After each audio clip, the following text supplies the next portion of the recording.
अगर आपको पता चले कि आप 30 दिसंबर 2022 की सुबह सवेरे जब राजधानी दिल्ली के अखबारों को देखा तो पहले पन्ने पर चाहे हिंदी के अखबार हो चाहे अंग्रेजी के, बसवराज बोम्मई अपने सरकार की उपलब्धियां बता रहे थे। बसवराज बोम्मई और ये भी बता रहे थे कि गृह मंत्री अमित शाह का दौरा है। इस दौरे के मायने क्या हैं, क्यों कांग्रेस के नेता सिद्धारमैया को कहना पड़ा कि अमित शाह के दौरे के चलते विधानसभा के सत्र में भी कटौती कर दी गई। बेलगावी में लाखों का झुंड क्यों जमा हुआ, किस मांग को लेकर जमा हुआ, और ये जो हम गैर कर्नाटक भाषी लोग हैं और चुनाव आते ही दो शब्द सुनते हैं, लिंगायत और वोकलिगा, उनके भीतर की सब कैटेगरीज के क्या मायने हैं, उनके आरक्षण का स्टेटस क्यों है और क्या है, और क्यों ये इस समय एक बड़ा मुद्दा बना हुआ है कर्नाटक की सियासत में।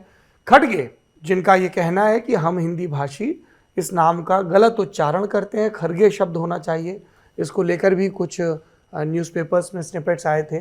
उनका बहुत ध्यान है क्योंकि उनका गृह प्रदेश है। तो हमें लगा कि नेता नगरी में आज विस्तार से कर्नाटक के सियासी हालात के बारे में बात की जाए, जहां पर 2-3 महीने के अंतराल में ही विधानसभा के चुनाव होने हैं। इस बातचीत में हमारे साथ जुड़ रहे हैं दो वरिष्ठ पत्रकार। सबसे पहले मैं आपका परिचय करवाता हूं प्रशांत नाटू जी से, जो सुवर्णा न्यूज से जुड़े हुए हैं। सर, बहुत बहुत स्वागत है एक बार फिर से आपका नेता नगरी में। धन्यवाद सौरभ जी। और हमारे साथ दूसरी पत्रकार जुड़ी है सिटीजन ग्रुप से जुड़ी हुई स्वाति चंद्रशेखर। स्वाति, आपका भी फिर से स्वागत है नेता नगरी में। प्रशांत, सीधे आपके पास आते हैं।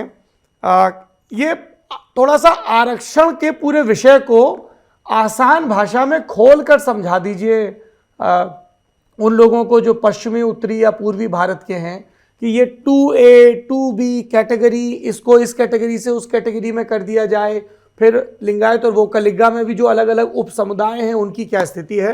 आराम से आपको जितना समय लेना है लीजिए, क्योंकि हम समझना चाहते हैं कि मसला है क्या। बयान बाकी तो बाद में डिस्कस होंगे। सौरभ जी, कर्नाटक के अलावा बाकी पूरे देश में अग्रेरियन कम्युनिटीज जो है, जो इंटरमीडिएट कास्ट बोला जाता है, जाट है, महाराष्ट्र में मराठा है, गुजरात में जो पटेल समुदाय है, ये जनरल कैटेगरी में आते हैं, ओबीसी में नहीं आते हैं। इस मांग को लेकर आंदोलन भी चलता रहा, लेकिन कर्नाटक में थैंक्स टू देवेगौड़ा और जेएच पटेल, ये दोनों जो एग्रेरियन कम्युनिटीज है, दक्षिण कर्नाटक में वोकलिगा है, उत्तर कर्नाटक में जो नॉर्थ कर्नाटक में लिंगायत है, दोनों ओबीसी लिस्ट में कर्नाटक में शामिल है। पूरे देश में धर्म के आधार पर, मतलब मुस्लिम और ईसाइयों को आरक्षण के लिस्ट में नहीं लाया गया क्योंकि धर्म के आधार पर हम रिजर्वेशन नहीं दे सकते, लेकिन कर्नाटक में इनको 5% आरक्षण है। तो कर्नाटक में 27 नहीं, ओबीसी में 32% आरक्षण दिया गया है। इसमें कैटेगरी 1 है जो अति पिछड़ा वर्ग है, इनको 5%। कैटेगरी 2A है, 2A में 102 जातियां आती हैं, उसमें कुरुबा है, उसमें ईडिगा है जो बंगारप्पा थे, मतलब जो केरल में हम ईलवा कहते हैं, यहाँ ईडिगा और बिल्लवा कम्युनिटीज है, वो 2A में आती है। कुरुबा में सिद्धारमैया आते हैं। सिद्धारमैया बड़े नेता है, जो धनगर हम कहते हैं, शेफर्ड्स, वो 2A में आते हैं, ईडिगा। और इसके अलावा छोटे छोटे 102 कम्युनिटीज 2A में आते हैं जी। 2B 3A 3B ऐसे कैटेगराइजेशन कर्नाटक में किया गया है। 2B में मुस्लिम आते हैं और कुछ छोटे छोटे जातियां, उनको 4% आरक्षण दिया गया। 3A में वोकलिगास को रखा गया था, वोकलिगास को 4% आरक्षण दिया गया था। वोकलिगास और 3B में लिंगायत्स के कुछ समुदाय रखे गए थे और उनके साथ क्रिश्चियन को रखा गया था। ऐसे कैटेगरी 1 को 5%, 2A 15% थे, 2B में 5% आरक्षण है तो मुस्लिम समुदाय को है। 3A में वोकलिगा है, उनको 4% आरक्षण था। 3B में लिंगायत के जो कम्युनिटीज है, पंचमसाली जो आंदोलन कर रहे हैं, उनको रखा गया था 5% आरक्षण। अब यहां पे कर्नाटक में पिछले 1-1.5 साल से एक मांग उठ रही थी कि कुरुबा चाहते हैं कि हम एसटी में चले जाए। हम शेड्यूल्ड ट्राइब थे जब ब्रिटिश के जमाने में, तो हमको यहां वाल्मीकि शेड्यूल्ड ट्राइब है, तो हमको शेफर्ड्स को एसटी में ट्रांसफर करो। तब लिंगायतों में एक पंचमसाली समुदाय है जो एग्रेरियन, मतलब लिंगायतों में भी अब उनमें एक लिंगायत में एक बनिया बोला जाता है, बनजीगा, उसमें एक साध लिंगायत समुदाय है, उसमें जंगम है जैसे जो पूजा पाठ करते हैं। तो लिंगायतों में एक पंचमसाली समुदाय भी है जो बड़ा तबका है। वो चाहते थे कि हमको 3B, सिर्फ 5% आरक्षण, हमारा बड़ा समुदाय है तो हमको 3B to 2A में शिफ्ट करो। उनका मांग था कि हम 3B में 5% में हम क्रिश्चियनों के साथ 5% हमको लाभ नहीं मिल रहा है, तो हमको 2A में शिफ्ट करो जहां 15% है। तो एक बड़ा आंदोलन कर्नाटक में चला। कर्नाटक के बीजेपी के कुछ नेता भी उस आंदोलन में थे, बसनगौड़ा पाटिल, यत्नाल, मुरुगेश निराणी जैसे। कुछ 4-5 साल पहले उनका पंचमसाली समुदाय का एक बड़ा 2 मठ भी है, हरिहर में एक है, कूडल संगम, जहां पे बसवण्णा जी का निर्वाण हुआ था, वहां पे भी एक मठ है। तो दोनों मठ के स्वामी जी के साथ साथ सभी पार्टियों में जो पंचमसाली समुदाय के विधायक है, देखो बीजेपी में 13 पंचमसाली विधायक है, कांग्रेस में भी पंचमसाली विधायक है। एक बड़ा कम्युनिटी है, पॉलिटिकली, इकोनॉमिकली, सोशली स्ट्रांग, लेकिन वो चाहते हैं कि हमको 5% से 15% लिया जाए। बीजेपी को लगता है कि येडियुरप्पा को मुख्यमंत्री पद से हटने के बाद बीजेपी चाहती है कि लिंगायत समुदाय इकट्ठा रहे ताकि हम उनको वोट मिल सके। तो बीजेपी ने कल एक कैबिनेट में एक निर्णय लिया है, मतलब आनंद फानन में यहाँ का जो बैकवर्ड कमीशन है, जयप्रकाश हेगड़े जी पहले सांसद हुआ करते थे, उन्होंने एक इंटरिम रिपोर्ट दिया है कि 3A और 3B को हटाकर 2A, 2B, 2C, 2D किया जाए।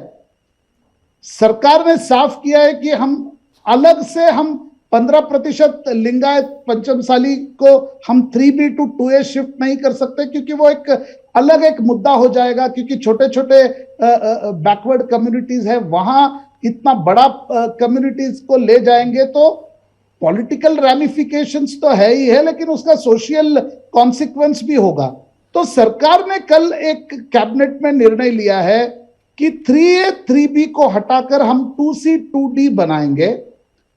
और सरकार का कहना है कि देखो भाई, कर्नाटक में ईडब्ल्यूएस का जो पूरे देश में 10% आरक्षण है, उसको सुप्रीम कोर्ट की मान्यता भी मिली है।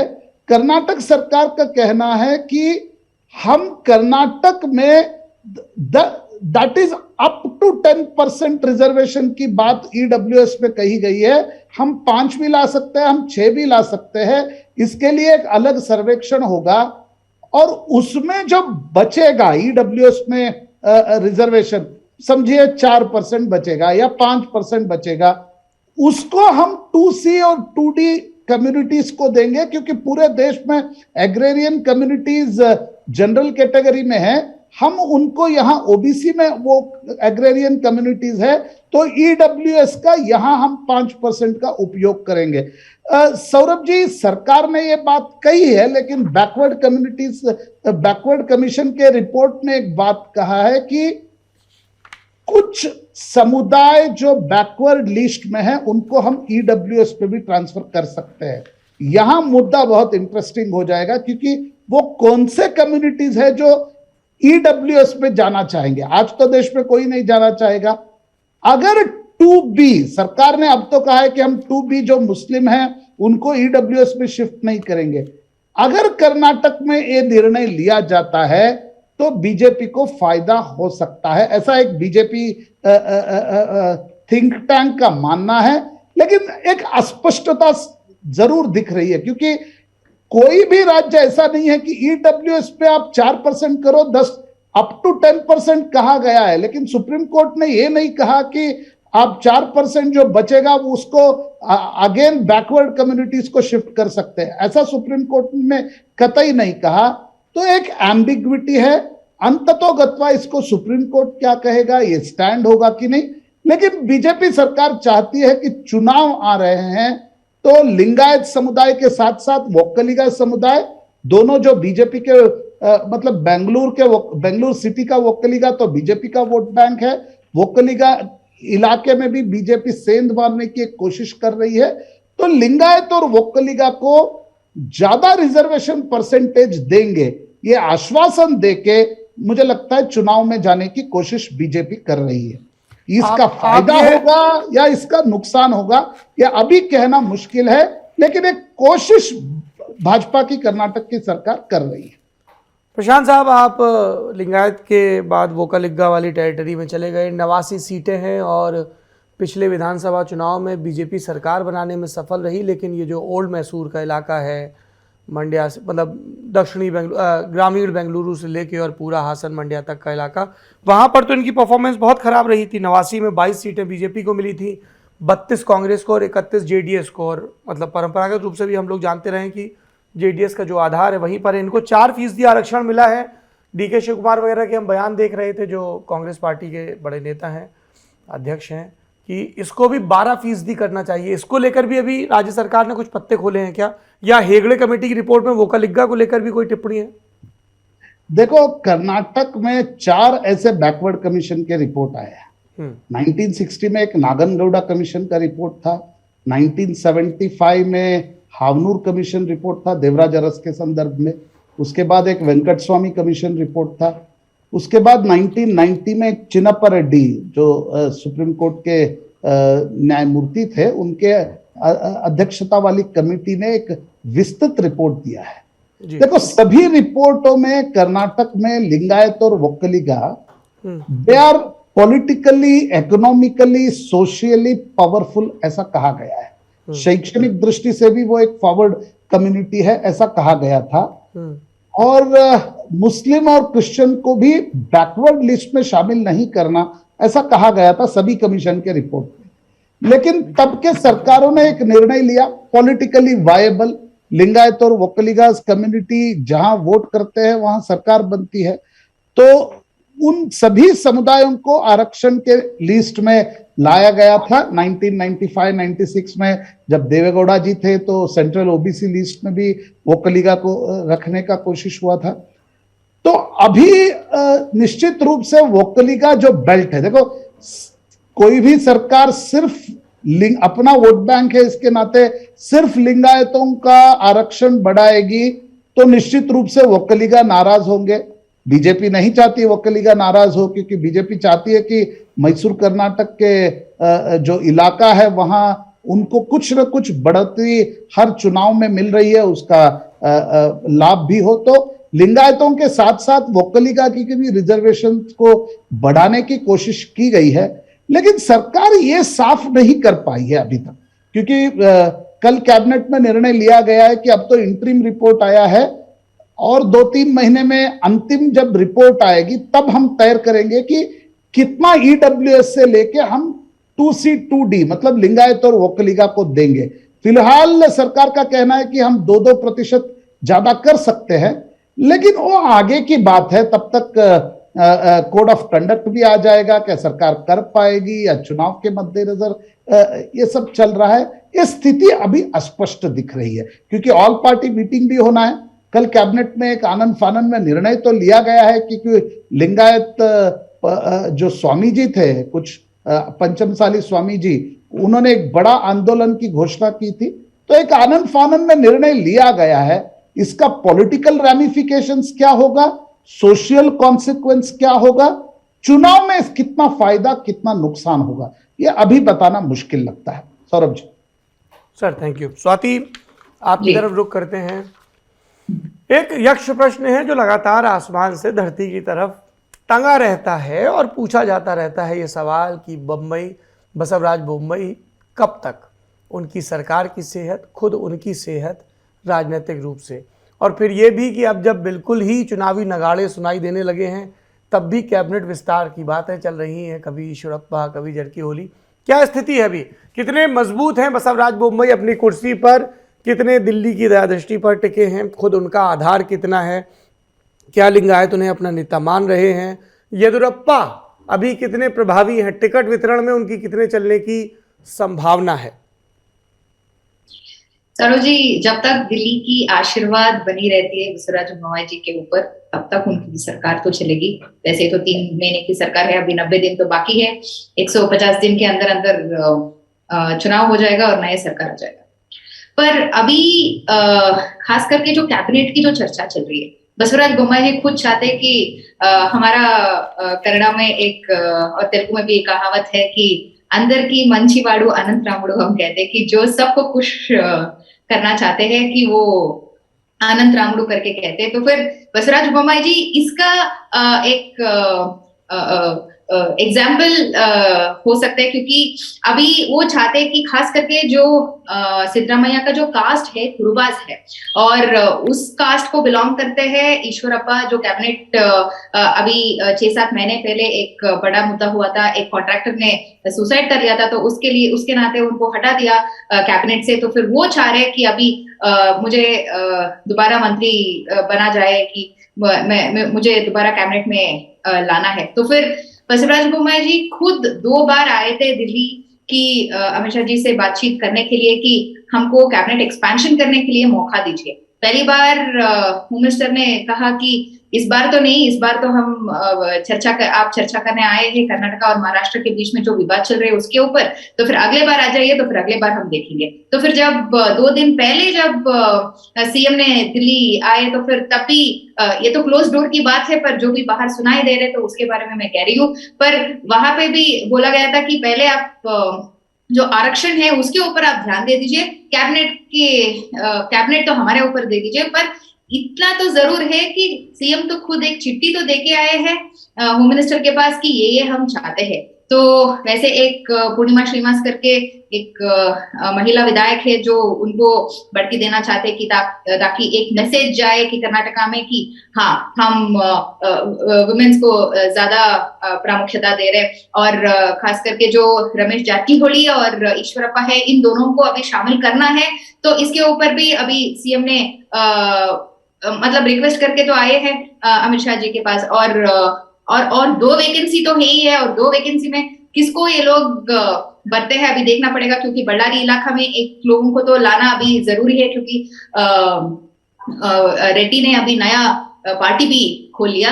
पर एक स्थिति पे अभी तो बहुत द्वंद्व तो चल रहे कर्नाटका में कि कैबिनेट होगा कि नहीं होगा। अगर होगा तो फिर किसको लाएंगे, किसको नहीं लाएंगे। अगर इस वक्त दे दिया तो मंत्री लोग अभी क्या काम कर पाएंगे, तो फिर कितना असर पड़ेगा चुनाव पे। ये तो एक तरफ कैबिनेट की एक्सपेंशन हो गया, और दूसरी तरफ आप पूछ रहे थे कि येडियुरप्पा जी के बारे में। अभी मैं मतलब 2 दिन हुई मैं दिल्ली से आई, तो फिर पार्लियामेंट में ऐसे ही कुछ पत्रकार लोगों के साथ होम मिनिस्टर ने चर्चा कर रहे थे, तो उन्होंने साफ तरीके से कहा इस बार अगर हम कर्नाटका में चुनाव तो जाएंगे तो पूरा येडियुरप्पा जी का फेस रख के ही जाएंगे, ये तो हमारी तरफ से तय है। पता नहीं कि उनको मुख्यमंत्री बनाएंगे कि नहीं, पर इस बार जो चुनाव जाएंगे वो बीएस येडियुरप्पा के नाम से ही जाएंगे। तो इसका मतलब ये तो साफ है कि पिछली बार जो दिक्कत हुए थे टिकट बांटने में, 3-4 जगहों पे लोग खींच रहे थे कि एक बैंगलोर में एक तरफ से अनंत कुमार की खिंचाव थी, और एक तरफ से बीएल संतोष जी की खिंचाव थी, एक तरफ से मुरलीधर राव जो इससे पहले इंचार्ज हुआ करते थे कर्नाटका का, तो उनका खिंचाव थी, और एक तरफ येडियुरप्पा जी जो पहले केजेपी करके जो 2013 में निकल गए थे, जो जिनको उन्होंने प्रॉमिस करे थे कि अगले बार हम आपको, जब उन्होंने बीजेपी में शामिल हुए थे कि आपको हम टिकट देंगे, तो फिर वहां पे भी कुछ समस्या आई थी। पर इस बार ये तो साफ नजर है कि एक तरफ से जो बीजेपी हाईकमांड है वो निश्चित करेंगे, और दूसरी तरफ बीएस येडियुरप्पा का तो बहुत चलने वाले हैं, और खास करके इसका मैसेज पूर्ण तरीके से नीचे तक पहुंचा दिया है कि खुद येडियुरप्पा जी से बात हो चुकी है कि इस बार हम चुनाव पे जा रहे हैं कि आपके नाम पर। तो इसलिए हम चाहते हैं कि आप लिंगायत को साथ में रखिए, और इस बार तो हम आपको तो पूरा इम्पोर्टेंस देंगे, इतना तो मैसेज पूर्ण तरीके से है, दिल्ली से है। सरोज जी। जी बिल्कुल, आपने अपनी बातचीत में जनार्दन रेड्डी का जिक्र किया। प्रशांत साहब, दिल्ली में रेड्डी ब्रदर्स का जिक्र होता है तो लोगों को कई पुरानी कहानियां याद सी आ जाती हैं। अभी उनका राजनीतिक रसूख कितना है और क्या वजह रही कि उन्हें अपने रास्ते अलग करने पड़े? क्या दिल्ली में अब उनकी आवाज नहीं सुनाई देती है? देखो Saurabh ji, Janardhan Reddy is a spent force in Karnataka.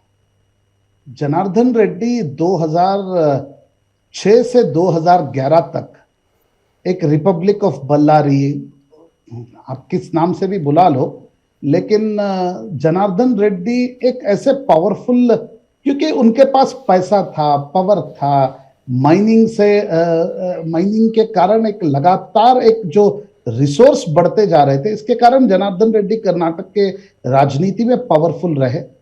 YS Rajshekhar Reddy के करीबी होने का फायदा भी उनको मिला और भारतीय जनता पार्टी में भी उस दौर में येडियुरप्पा के खिलाफ एक एंटी पार्टी एक्टिविटीज रहा, उसकी अगुवाई जनार्दन रेड्डी करते थे।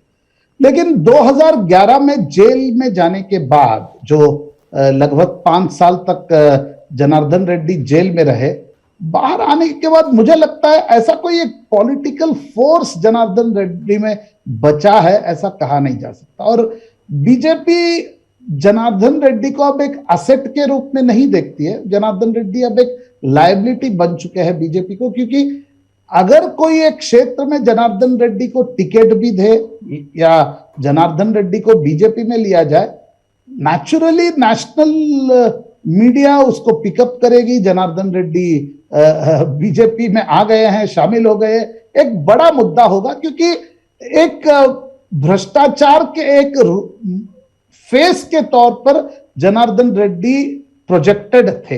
इसलिए मुझे लगता है कि बीजेपी नहीं चाहती कि जनार्दन रेड्डी से हाथ मिलाया जाए। देखो 2013 में जब जनार्दन रेड्डी जेल में थे, उनके मित्र श्रीरामुलु, जो शेड्यूल्ड ट्राइब कम्युनिटी पे खासा असर रखते हैं, उन्होंने एक पार्टी बनाई थी बीएसआर कांग्रेस। उन्होंने 3% वोट लिया था और 4 विधायक भी बीएसआर कांग्रेस से जीत के आए थे। कर्नाटक में 2013 में जो बीजेपी की हार हुई, येडियुरप्पा के साथ साथ श्रीरामुलु भी उसका कारण थे। लेकिन अब ऐसी स्थिति है कि जनार्दन रेड्डी जी के साथ श्रीरामुलु भी नहीं जाना चाहते। जनार्दन रेड्डी चाहते हैं कि मेरा भी कोई पॉलिटिकल स्टेक्स हो, मुझे भी कुछ टिकट मिले। अगर मुझे नहीं मिलता है तो उनकी पत्नी जो अरुणा है उनको टिकट मिले। लेकिन बीजेपी अब नहीं चाहेगी, क्योंकि मोदी जी का एक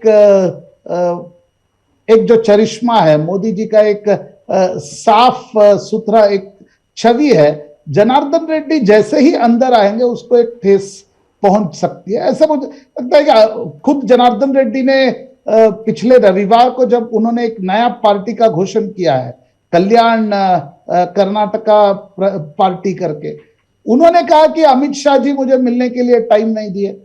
15 दिन पहले श्रीरामुलु को जनार्दन रेड्डी ने दिल्ली भेजा था। श्रीरामुलु जाके सेंट्रल हॉल में भी बैठे रहे कि अमित शाह जी मिले और कैसे भी करके जनार्दन रेड्डी को मनाया जाए, पार्टी में रखा जाए। लेकिन बीजेपी हाईकमांड नहीं चाहती कि जनार्दन रेड्डी के साथ कोई समझौता हो, इसलिए मुझे लगता है जनार्दन रेड्डी ने एक अलग पार्टी बना ली। लेकिन गौरतलब इसमें है सौरभ जी कि जनार्दन रेड्डी अगर कैंडिडेट्स उतारते हैं तो कौन से कैंडिडेट्स उतार, ये तो नहीं होगा कि ये बीजेपी की बी टीम है, हैदराबाद कर्नाटक में मुस्लिम और रेड्डी लिंगायत्स को टिकट दे के कांग्रेस की टिकट काटने की कोशिश हो रहा है। यू डोंट नो, क्योंकि जनार्दन रेड्डी जाने जाते हैं, वो कहते कुछ है करते कुछ है। इसलिए जनार्दन रेड्डी एक्चुअली क्या चाहते हैं, मुझे लगता है, देखो बीजेपी हाईकमांड तो उनको पार्टी में लेने से इनकार कर चुकी है। जनार्दन रेड्डी नाराज थे, लेकिन उन्होंने एक पार्टी का अनाउंसमेंट किया है। जनार्दन रेड्डी का भाई सोमशेखर रेड्डी उस पार्टी में नहीं जा रहे, करुणाकर रेड्डी उस पार्टी में नहीं जा रहे, जनार्दन रेड्डी का जो प्रिय मित्र है, सख है श्रीरामुलु, वो उस पार्टी में नहीं जा रहे। अकेले जनार्दन रेड्डी करेंगे क्या? क्या वो कांग्रेस को हराने की कोशिश करेंगे या 2-3 सीट लेके किंग मेकर बनने की कोशिश करेंगे? मुझे लगता है कि at this point of time Janardan Reddy के नाम पे कर्नाटक में वोट नहीं आएंगे। वो अगर जो कुछ सीटों पे सेंध मारने की कोशिश करते हैं। वो जिता नहीं सकते, लेकिन किसी के हराने में जरूर मदद कर सकते हैं। सौरभ जी। जी, बेल्लारी से थोड़ा और ऊपर चलते हैं। खड़गे साहब का इलाका, कांग्रेस की क्या तैयारियां चल रही हैं प्रशांत जी?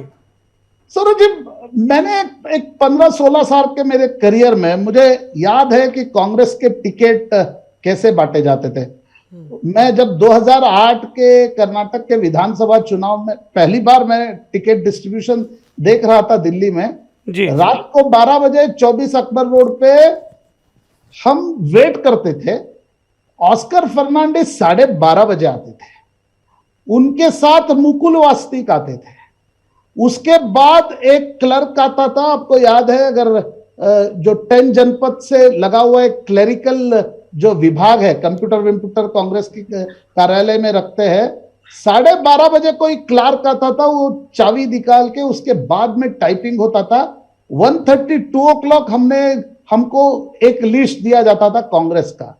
लेकिन कांग्रेस उस स्थिति से, कांग्रेस पहली बार मुझे लगता है कर्नाटक में एक प्रोफेशनल तरीके से चुनाव लड़ने की कोशिश कर रही है, क्योंकि हम गुजरात देखते हैं, बाकी सब जगह में देखते हैं, where BJP goes ahead from Congress is professionally handling the elections, management of elections. लेकिन कर्नाटक में डीके शिव कुमार के कांग्रेस अध्यक्ष के होने के बाद कांग्रेस देखो एकत्रित होगी या नहीं होगी वो टिकट डिस्ट्रीब्यूशन पर निर्भर है, लेकिन कांग्रेस प्रोफेशनल तरीके से 3-3 सर्वे कांग्रेस करा चुकी है। स्ट्रैटेजी मीटिंग रोज चलते हैं। सुनील कन्नूगोलू, एक जो प्रशांत किशोर के साथ स्ट्रैटेजिस्ट थे, अब वो कांग्रेस के कर्नाटक के पॉलिटिकल स्ट्रैटेजिस्ट है, वो रोज डीके शिव कुमार सिद्धरामैया के साथ बैठते हैं कि भाई ये स्टेटमेंट दो, सरकार को कैसे घेरना है। कांग्रेस प्रोफेशनली तो आगे जा रही है। क्या कांग्रेस से इसको लाभ होगा नहीं होगा, मैं अभी कहना बहुत जल्दबाजी होगी, इट्स वेरी प्रीमैच्योर। लेकिन कर्नाटक में मैं इतना तो जरूर कह सकता हूं, कांग्रेस युद्ध के लिए तैयारियां बहुत पहले से कर, ऐसा नहीं कि युद्ध काले शस्त्राभ्यास, कांग्रेस बहुत पहले से कांग्रेस की तैयारी चल रही है। पहले मुझे याद है कि खरगे जी जब अध्यक्ष थे, दावणगेरे में एक बीफॉर्म देना था, 2 बजे या 3 बजे जो टिकट आपका अर्ज डालने के लिए टाइमिंग दिया जाता है, दोपहर के 12 बजे दिल्ली से फोन आया कि इनको टिकट दो। बाद में खरगे जी ने एक मंजुनाथ भंडारी करके, उनके एक जनरल सेक्रेटरी हुआ करते थे, उनको हेलीकॉप्टर से बीफॉर्म लेके दावणगेरे भेजा, तब तक समय समाप्त हो चुका था। ऐसे भी कांग्रेस के टिकट बांटते हुए हम सब ने देखा है। तो कांग्रेस जो कर्नाटक में प्रोफेशनली और एक स्ट्रैटेजी के तहत बीजेपी को घेरने की एक स्ट्रैटेजी और टिकट डिस्ट्रीब्यूशन की जो एक स्ट्रैटेजी कर रही है, that is new in Congress, इतना तो मैं जरूर बता सकता हूं। मल्लिकार्जुन खड़गे के लिए भी एक प्रतिष्ठा का प्रश्न होगा। जैसे जेपी नड्डा हिमाचल हारे, अगर मल्लिकार्जुन खड़गे कर्नाटक हारते हैं तो मध्य प्रदेश, राजस्थान, छत्तीसगढ़ के चुनाव के संदर्भ में मल्लिकार्जुन खड़गे का कोई वजूद नहीं बचेगा। तो खड़गे चाहते हैं कि मेरे अध्यक्ष होते हुए कर्नाटक में सरकार लाने की कोशिश खड़गे जी कर रहे हैं। डीके शिव कुमार सिद्धरामैया को भी पता है कि अगर मुख्यमंत्री बनना है तो अब चुनाव में कूदना होगा। Professionally Congress is handling the election.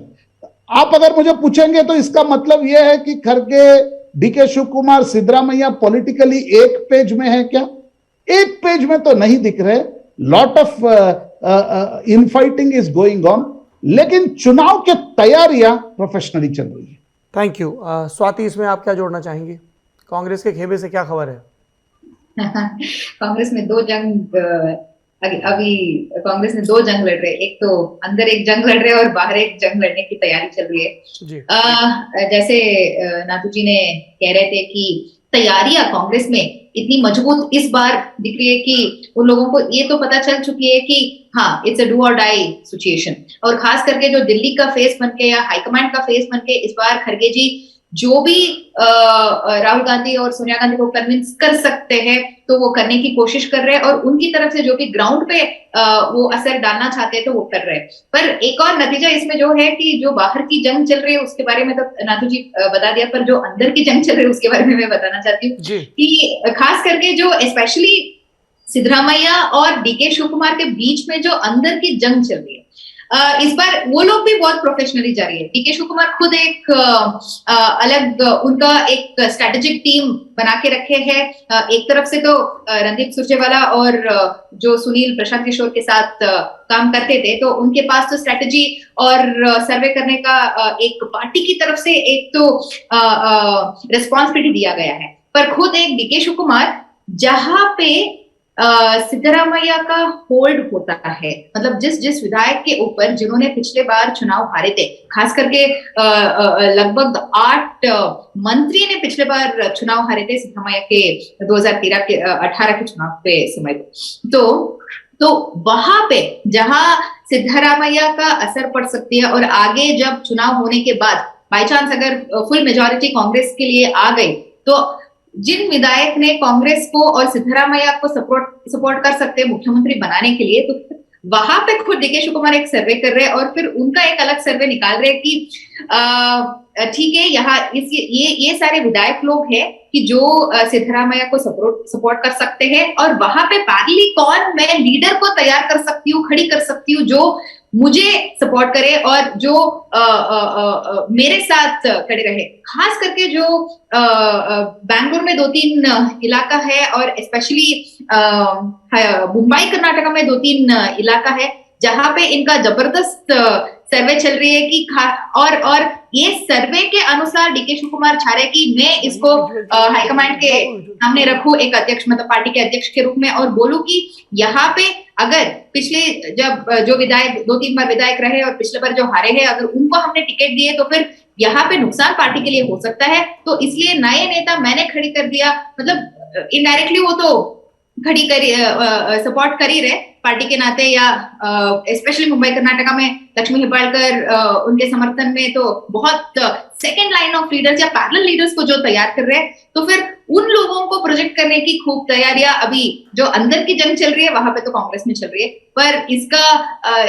मुझे ये तो एक बात, इतना सीनियर पॉलिटिशियन होने के बावजूद डीके शिव कुमार को मुझे ये तो समझ में नहीं आ रहा है कि इतना छोटी सी बात क्यों समझ में नहीं आ रहा है कि जो जीत सकते हैं उनको अपना समर्थन में लेने के बावजूद बगैर में नया पैरेलल लीडरशिप तैयार कर रहे हैं। मैं ये भी जानना चाहता हूं कि क्या देवेगौड़ा सौरभ जी जी प्रशांत जी, सौरभ जी देखो कांग्रेस की दिक्कत क्या है। कर्नाटक में कांग्रेस 89 में 224 में 170 सीटें ली थी, तब जनता दल का विभाजन हुआ था। हेगड़े, रामकृष्ण हेगड़े और देवेगौड़ा जी में जंग स्टार्ट हुआ, बोमाई सरकार गिरी। जो आप सुप्रीम कोर्ट में बोमाई जजमेंट सुनते हैं वो 89 की बात है। तो तब कांग्रेस जीती थी। कांग्रेस बाद में 99 में जीती, तब भी जनता दल में विभाजन हुआ था। जे.एच. पटेल और रामकृष्ण हेगड़े जॉर्ज फर्नांडिस के जेडीयू में ज्वाइन हुए थे। देवेगौड़ा जी ने एक अलग पार्टी बनाई थी, Janata Dal secular, that is 99। तब एस.एम. कृष्णा जी कांग्रेस के मुख्यमंत्री हुए थे।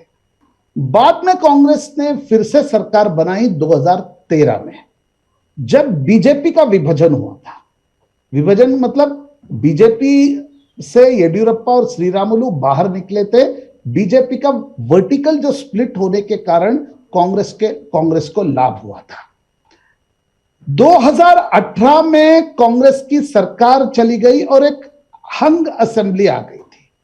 अब 2023 में कांग्रेस की दिक्कत क्या है सर जी?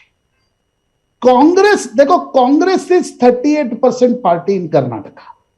बीजेपी 35-36 में रहने के बावजूद कांग्रेस से ज्यादा सीट लेती है, क्योंकि बीजेपी का स्ट्राइक रेट अच्छा होता है। कांग्रेस 224 कॉन्स्टिट्यूएंसी में कांग्रेस की पकड़ है। बीजेपी 160-70 में चुनाव लड़ती है, उसमें 110 सीटें लाती है। तो देखो इस बार बीजेपी बट नहीं रही है। देखो मोदी और अमित शाह जी क्यों बोम्माई को मुख्यमंत्री बना रखना चाहते थे? क्योंकि लिंगायत के वोट न बटे। अगर येडियुरप्पा के बाद मानो सीटी रवि बन जाते थे, प्रहलाद जोशी को मुख्यमंत्री बना दिया जाता था, तो लिंगायत में वोट डिवीजन होता था, नेचुरली उसका बेनिफिशियरी कांग्रेस हो सकता था। कांग्रेस को आइदर लिंगायत या वोक्कलिगा में एक कम्युनिटी अगर कांग्रेस के पीछे आती है तो कांग्रेस इजीली स्वीप कर सकती है।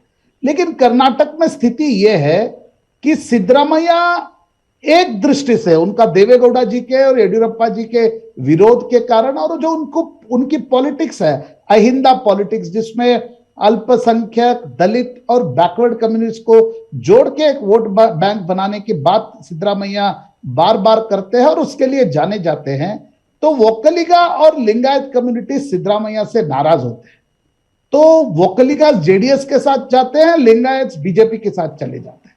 अगर कांग्रेस, देखो आइदर सिद्धरामैया या डीके शिव कुमार दोनों को मुख्यमंत्री बनना है तो अकेले में कांग्रेस को 112 पार करना पड़ेगा। देवेगौड़ा जी कतई नहीं चाहेंगे कि आइदर सिद्धरामैया या डीके शिव कुमार मुख्यमंत्री बने। तो कांग्रेस की दिक्कतें यह है, अगर बीजेपी का जो एंटी इनकम्बेंसी सरकार के मतलब 5 साल के सरकार के पश्चात समझो 2% 3% एंटी इनकम्बेंसी है, अगर कांग्रेस उस एंटी इनकम्बेंसी वोट को लेके कांग्रेस को अगर बहुमत लाना है तो 40% पार करना होगा। 2004 के बाद कांग्रेस में नहीं हुआ। कांग्रेस इस 37 to 38% पे कांग्रेस सिमट के रह गई है। अगर कांग्रेस को बिना बीजेपी के डिवीजन के बावजूद बहुमत लाना है तो कांग्रेस को 2 to 3% स्विंग चाहिए। कांग्रेस किस समुदाय से वो लाने की कोशिश करेगी, दैट इज क्वेश्चन नंबर 1। इसीलिए बीजेपी का प्रयास जारी है कि एससी में बोम्माई जाने जाते हैं। कर्नाटक में कहावत है सौरभ जी कि नाक में घी लगा देना, मतलब घी खाने नहीं देना है, घी सूंघने के लिए देना है। तो एससी का रिजर्वेशन में 2% इजाफा हुआ।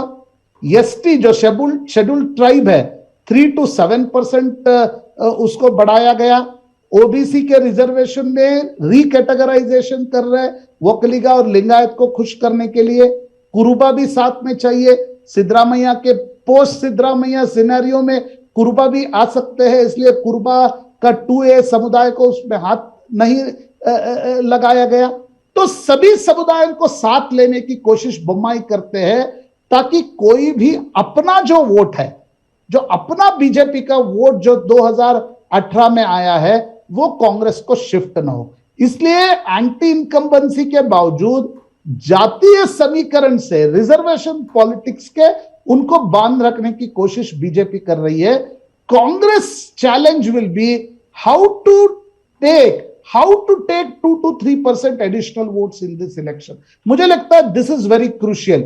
इसलिए कांग्रेस बार बार कोशिश कर रही है कि जेडीएस को दुर्बल करे, जेडीएस के कुछ एमएलए को साथ लाने की कोशिश करे। लेकिन मुझे लगता है सौरभ जी की देखो लिंगायत में कुछ वोट इधर उधर हो सकते हैं लेकिन बीजेपी के साथ खड़े होंगे। वोक्कलिगा वोट्स जब तक देवेगौड़ा जी है तब तक वो देवेगौड़ा जी लार्जर शेयर उसको ले जा सकते हैं। क्या अदर कम्युनिटीज है, मतलब कुरुबा छोड़ आपको अब यूपी में देखते हैं ना, यादव के अलावा जो बैकवर्ड कम्युनिटीज है उनको मनाने की कोशिश बीजेपी करती है। केशव प्रसाद मौर्य को साथ लिए, स्वतंत्र देव पटेल को अध्यक्ष बनाए। ऐसे ही कोशिश कर्नाटक में बीजेपी कर रही है। कैबिनेट एक्सपांशन क्यों करना चाहती है बीजेपी? छोटे छोटे समुदाय, जारकीहोली को फिर से मंत्री बनाए, ईश्वरप्पा कुरुबा समुदाय से है उनको मंत्री बनाए, जारकीहोली वाल्मीकि शेड्यूल ट्राइब समुदाय से है। स्वाति जी पूर्णिमा श्रीनिवास के नाम लेती थी। पूर्णिमा श्रीनिवास कौन है? वो गोल्ला मतलब यादव कम्युनिटी के हैं। यहाँ पे मछुआरे हैं। बड़ा आप अगर मल्लिकार्जुन खड़गे जी के बात आप कर रहे थे, वो गुरुमिटकल से 9 बार जीते, उसका कारण था कि मछुआरे कम्युनिटी को उन्होंने पकड़ में रखा था। बाबूराव चिंचनसूर अब वो बीजेपी में चले गए, बीजेपी उनको एमएलसी बना चुकी है, उनको मंत्री बनाने की बात चल रही है। तो बीजेपी चाहते हैं कि छोटे छोटे बैकवर्ड कम्युनिटीज भी साथ में रखे, लिंगायत, देखो नॉर्थ कर्नाटक में वोट बैंक होता क्या है, लिंगायत प्लस शेड्यूल्ड ट्राइब जो वाल्मीकि है, चित्रदुर्गा, रायचूर, कोप्पला, बल्लारी, इन डिस्ट्रिक्ट में इनकी संख्या ज्यादा है। अब और एक बोमाई तीर चला रहे कि दलित का जो 17% रिजर्वेशन होगा उसमें कैटेगराइजेशन किया जाए, दलित राइट, दलित लेफ्ट, और बाकी दलितों में रिकैटेगराइजेशन हो। इसलिए कैबिनेट सब कमेटी भी बना चुकी है बीजेपी। एक सदाशिव आयोग ने रिपोर्ट दिया था कि दलित राइट, दलित लेफ्ट में भी रिजर्वेशन को बांटा जाए। तो ये भी कोशिश बीजेपी करेगी ताकि जो मल्लिकार्जुन खड़गे, परमेश्वर, ये सब दलित राइट है, कांग्रेस के साथ है। बीजेपी दलित लेफ्ट को जो रामकृष्ण हेगड़े के साथ थे वो पूरा खींचना चाहती है ताकि मुंबई कर्नाटक में कोई भी कांग्रेस सेंध मारने की कोशिश न कर सके। इसलिए अपनी वोट बैंक बचा रखना चाहती है बीजेपी। यहां इसलिए जातीय खेल होता है सौरभ जी। हम दूर से देखते हैं बेंगलुरु चकाचौंध अच्छा दिखता है, लेकिन Karnataka is purely caste politics election. एक आखिरी क्वेरी मेरी ये है कर्नाटक को लेकर कि क्या जेडीएस अब एक ऑलमोस्ट स्पेंट फोर्स है? क्या उसका वही हाल होने जा रहा है जो उत्तर प्रदेश के संदर्भ में मायावती की पार्टी बसपा का हाल रहा? जेडीएस तो हमेशा हर चुनाव पे ये देखती है कि आसमान से कब सिंहासन आके उतरेगी उनके लिए। पर इस बार भी जेडीएस ये तो तय कर चुकी है कि हमको तो 30 से 40 सीट हम तो लाएंगे। और स्पेशली अगर आप देखोगे तो फिर कुमारस्वामी इतनी यात्रा कर रहे हैं तो फिर लगभग 30-40 दिन से, तो वो तो तय कर चुके हैं कि जो हमारी वोट बैंक है और जो हमारी सीटें जब हम पिछली बार लिए थे, तो फिर और खास करके उनका ये है कि जो 10 से 12 सीट जेडीएस ने 500 वोट और 500 से 1000 वोट के बीच में हारे थे। तो फिर जेडीएस चाहती है कि वो सीट अगर हमने बढ़ा दिए, 2-3 एमएलए जो चले गए जेडीएस से अभी इस बार जब सरकार बनने से पहले, जो 16 मंत्री लोग जब 16 विधायक चले गए थे भाजपा के लिए सरकार बनाने के लिए, तो उसमें 2-3 जेडीएस के एमएलए भी शामिल थे। तो फिर अगर उन 2-3 सीट्स को छोड़ के जो पिछली बार जो इन्होंने हारे थे, जो 500 से 1000 सीटों के बीच में, तो उसको अगर हम मजबूत कर सकते हैं तो फिर इस बार दोबारा किंग मेकर हम ही बनेंगे, ऐसे तो उनका ख्याल में है। और खास करके तो देवेगौड़ा फैमिली में इतना तो कहने की मतलब जरूरत नहीं कि हमेशा कोई ना कोई एस्ट्रोलॉजर के सामने जाके पूछ ही लेते कि इस बार हम मुख्यमंत्री बनेंगे क्या। तो इस बार भी कोई ना कोई संदेश तो आया है ज्योतिष से कि इस बार भी आप मुख्यमंत्री बनेंगे, पर पता नहीं कितना समय के लिए। जी प्रशांत सर। सौरभ जी देखो, जेडीएस की जो गरिष्ठ ताकत है वो 40 सीट है। जेडीएस की जो कनिष्ठ ताकत, मतलब अगर जेडीएस देवेगौड़ा के रहते जाती है तो 30 सीटें तो लाएगी। लेकिन जेडीएस की दिक्कत है कि आइदर कांग्रेस या बीजेपी उनको बहुमत ना आए। अगर आइदर कांग्रेस या बीजेपी को बहुमत नहीं आएगी तो यहाँ पे एक पद्मनाभ नगर है जहां देवेगौड़ा जी का घर है। तो कहा जाता है कि देवेगौड़ा जो चुनाव के नतीजे के दिन देवेगौड़ा जी के घर के सामने कांग्रेस और बीजेपी के नेता पार्किंग लॉट में अपने गाड़ी रुकवाने के लिए जगह ढूंढते रहते हैं। तो जेडीएस चाहेगी कि एक हंड असेंबली फिर से आए। कुमारस्वामी जी अब वो भी एक बड़ी यात्रा कर रहे हैं, 40 दिन से वो भी लगातार घूम रहे हैं। जेडीएस की ताकत है वोकलिगा वोट्स का जो क्रोढ़ीकरण देवेगौड़ा जी के नाम पे होता है। मुझे लगता है कि देखो, दूर से देखोगे जो सर्वे करते हैं वो कभी भी थर्ड पार्टी के साथ एक नाइंसाफी करते रहते हैं। देवेगौड़ा जी का इतना भी हालत ये नहीं हुआ है कि वो 10-15 सीट पे आ जाए, मुझे नहीं लगता। जेडीएस देखो, it will be above 30, below 40, लेकिन जेडीएस चाहेगी कि कांग्रेस या बीजेपी 100 से, दोनों 100 से नीचे रहे ताकि देवेगौड़ा जी और कुमारस्वामी जी का कद बढ़े। मुझे कोई कह रहा था कुछ दिन पहले, कुमारस्वामी जी का मैंने एक इंटरव्यू किया था सौरभ जी, तो उनके साथी कोई मुझे कह रहे थे कि प्रशांत जी फिर से ज्योतिषी ने कह दिया है कि जून में सत्ता लौट के फिर से देवेगौड़ा जी के घर आएगी। आज आपने देखा होगा, आज अमित शाह जी के साथ देवेगौड़ा जी मंच पे थे मंड्या में, उनका भी जबरदस्त भाषण हुआ। देखो, देवेगौड़ा जी का एक अपना कद है देवेगौड़ा जी वोकलिगा वोट्स में आज भी वो सुपरस्टार है। डीके शिव कुमार उसमें कितना वोट ले पाएंगे, बीजेपी भी प्रयास कर रही है, लेकिन I have my own doubts. Deve Gowda जी 40 तो क्रॉस नहीं करेंगे, लेकिन 30 से नीचे आने की संभावना फिलहाल तो नहीं दिख रही है।